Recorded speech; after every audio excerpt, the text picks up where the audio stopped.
So this question is all about how do I build an innovation team at my enterprise? And there's no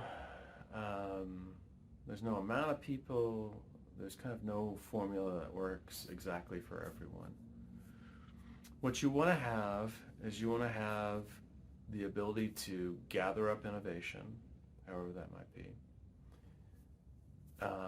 Once you've gathered up that innovation, you need to be able to vet it and see what warrants filing a patent on or not. It's an expensive multi-year process, and not every idea deserves to be a patent.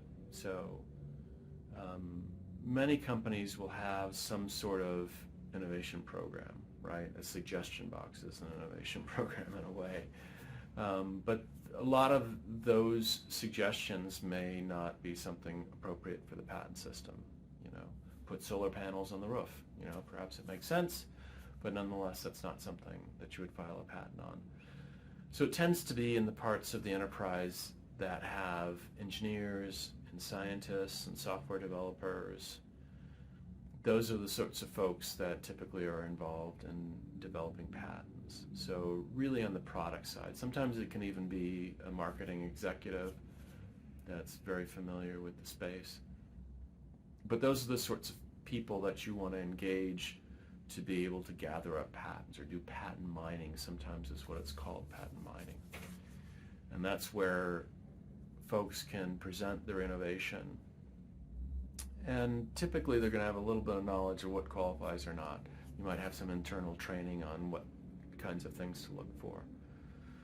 So they can often, traditionally they'll fill out a form of some sort, and the Triangle IP tool, we have a form also.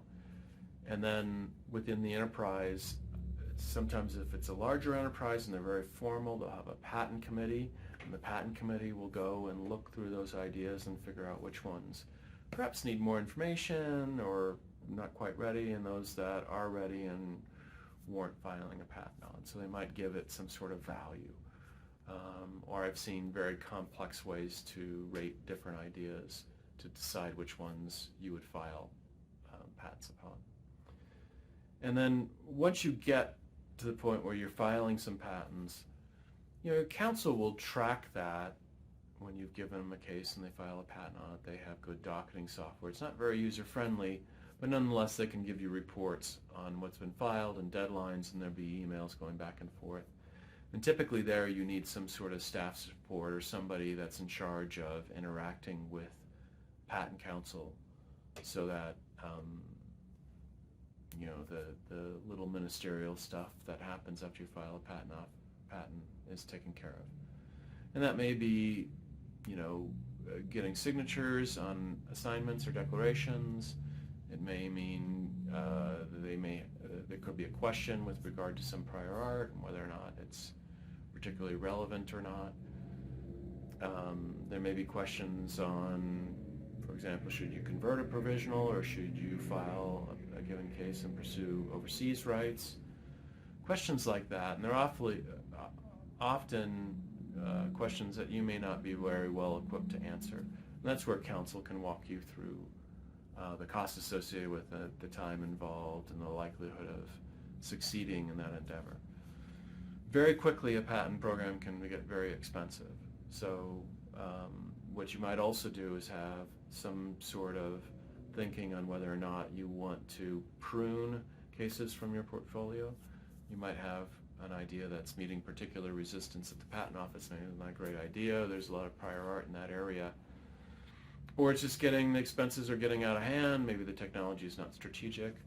So, just as you're doing on the front end to decide which ideas go into the pipeline for filing as a patent, you want to also evaluate things over time to decide whether or not it makes sense to spend further money on things. And then ultimately, after patents issue, you have to pay annuities, they're sometimes called, or maintenance fees, or patent taxes. And that's just money going to the patent office so that they'll keep your patent in full force after it's issued. And if you don't pay the maintenance fee, it goes away. And there's services that help with that. go through the payment of those in different countries. If it's just the U.S., there's a pretty good portal, the uspto.gov site, that allows you to go about doing that. But you need somebody engaged in that whole life cycle so that you can follow it through, because filing a patent is not the end of things. You've got a multi-year process. 10 years later, you'll be asked questions like, does it make sense to pay this maintenance fee? And you want to be able to look back to that strategy, or ask somebody who's aware of what the strategic vision is, or if that technology is being used, or perhaps it's no longer being used in the enterprise, but it's very valuable to the industry and the sort of thing that you might want to sell the patent or license it out. But somebody should be managing it within the enterprise. So training, process as things go through the pipeline. You might have an inventor bonus program. Maybe people are paying that. Maybe you're facing with HR. But there's quite a bit involved in things. And initially, when you're very small, that might just be one person working with counsel. But at large enterprises, they'll have paralegals and patent attorneys that go and help with the mining and making some of these decisions. So, there are companies that have no one. It's just the CTO making these decisions, or somebody in a role equivalent to that. And then on the other end of the spectrum, there's people that have hundreds of people in the legal department working on it. So not one size fits all, but picking the best ideas, finding the best ideas, picking the best ideas, following them through the process, perhaps even pruning, and then getting you all the way through the end where you're paying the maintenance fees. That's the kind of staff support that you need, and you can scale it according to the amount of volume that's going through your patent program. So hope that answers the question. Please like and subscribe, and feel free to put any questions in the comments or email them to us, and we'll get to them in a future video. Thank you.